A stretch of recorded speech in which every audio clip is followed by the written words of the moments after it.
Hazrat Urwa bin Zubair narrates that Hazrat Miswar bin Makhrama told him that Hazrat Amr bin Auf radiyallahu anhu, an ally of Banu Amr bin Loy, and who participated in the battle of Badr along with Allah's Apostle sallallahu alaihi wasallam, said, Allah's Apostle sallallahu alaihi wasallam dispatched Hazrat Abu Ubaidah bin Jarrah radiyallahu anhu to Bahrain to collect jizya for Allah's Apostle sallallahu alaihi wasallam.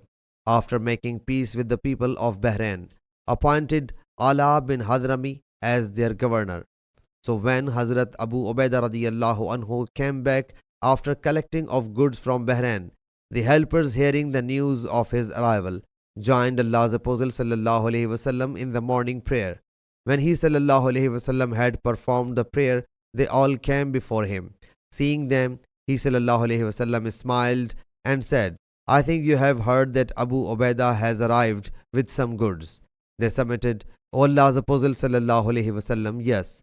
He sallallahu alaihi wasallam said, be jubilant and hope for what will delight you. But by Allah Jalla Jalaluhu, I am not afraid of your poverty, but I fear lest the world should be expended for you as it was done for the people prior to you, and lest you should develop love for it as the former people did, and lest it should destroy you as it destroyed the former nations.